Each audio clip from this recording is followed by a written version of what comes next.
আসসালামু আলাইকুম everyone, welcome back to my channel. মুস্কানের রান্নাঘরে সবাইকে স্বাগতম জানাচ্ছি আজকের এই রেসিপিটি দেখার জন্য। আজকের আয়োজনে আপনাদের জন্য নিয়ে এসেছি ঘরোয়া উপকরণে তৈরি ভীষণ মজাদার বোয়াল মাছের ভুনা রেসিপি। এই রেসিপি ঝটপট তৈরি করা যায় আর খেতেও ভীষণ মজার হয়ে থাকে। এই বোয়াল মাছগুলো রান্না করার জন্য প্রথমে একটা ফ্রাই প্যানে পরিমাণ মতো সয়াবিন তেল দিয়ে দিব। তেলগুলো যখনই গরম হয়ে আসবে তখন এখানে আমি দিয়ে দিব হাফ কাপ পেঁয়াজ কুচি।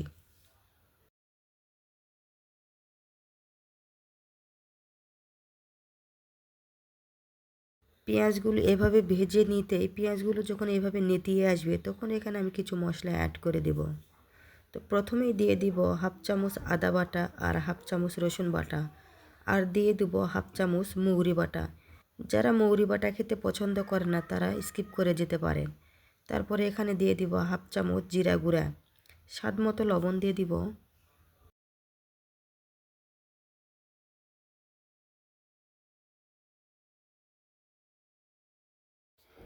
এবার দিয়ে দেবো হাফ চা চামচ হলুদের গুঁড়া আর হাফ চা চামচ শুকনো মরিচের গুঁড়া। 4-5টা কাঁচা মরিচ মাঝখানে ফালি করে দিয়ে দিব। দিয়ে তেলের সাথে মশলাগুলো কয়েক সেকেন্ড ভালো করে ভেজে নেব।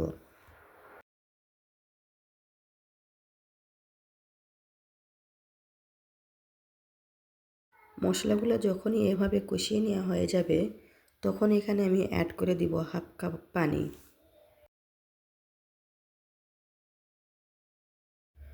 পানি দেওয়ার পরে ভালো করে মশলার সাথে মিশিয়ে নিয়ে এখানে আমি ঢাকনা দিয়ে ঢেকে মশলাগুলো আবারও 2 মিনিটের মতো কষিয়ে নেব।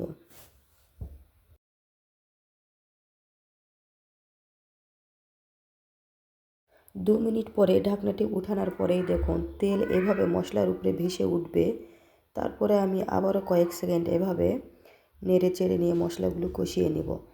মশলাগুলো ঠিক যখন এরকম পর্যায়ে চলে আসবে, অর্থাৎ মশলা যত ভালো করে কষিয়ে নেওয়া হবে, বোয়াল মাছের এই ভুনাটি খেতে কিন্তু ততটাই অসাধারণ লাগবে।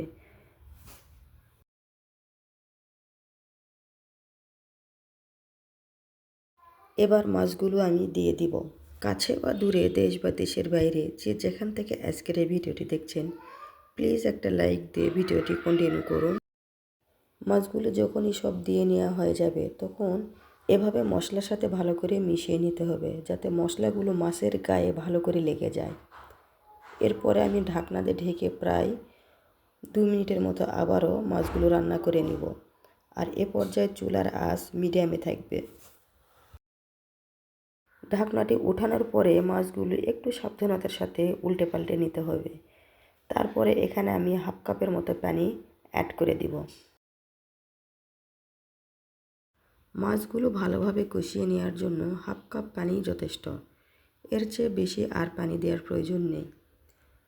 মাছগুলো পানির সাথে ভালো করে মিশিয়ে নিয়ে এখানে আমি দিয়ে দেব 2টি বড় সাইজের টমেটো ফালি করে। এবার ঢাকনাতে ঢেকে আমি রান্না করে নিব কয়েক মিনিটের মতো, মাছ আর টমেটোগুলো ভালোভাবে সিদ্ধ হয়ে আসা পর্যন্ত।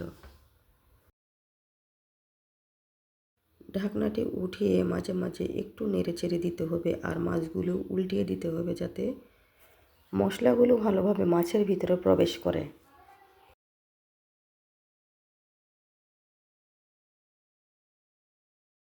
এবার আবারও ঢাকনাতে ঢেকে আমি মাছগুলো রান্না করে নেব। ঢাকনাটি উঠানোর পরে মাছগুলো যখন এরকম পর্যায়ে চলে আসবে তখন আলতো করে আমি নেড়ে চেড়ে দিব। যারা কখনো টমেটো দিয়ে বোয়াল মাছের ভুনা এভাবে রান্না করে খায়নি তারা একবার হলেও এভাবে খেয়ে দেখবেন, দেখবেন ভীষণ মজার লাগে খেতে।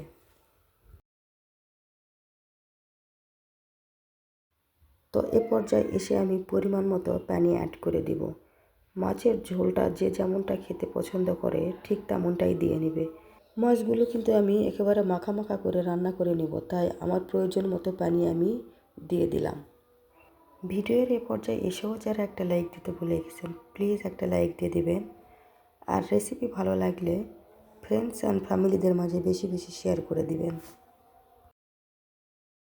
মাছের ভুনা আমি প্রায় রান্না শেষ করে নিয়েছি। তার আগে এখানে আমি দিয়ে দিব হাফ চামচ জিরা গুঁড়া। জিরা গুঁড়া দেওয়ার পরে আলতো করে ভালো করে নেড়ে চেড়ে জিরা গুঁড়াগুলো মাছের সাথে মিশিয়ে নিতে হবে। এরপরে চুলা বন্ধ করে দিয়ে কিছুটা সময় অপেক্ষা করব মাছগুলো ঠান্ডা হয়ে আসা পর্যন্ত।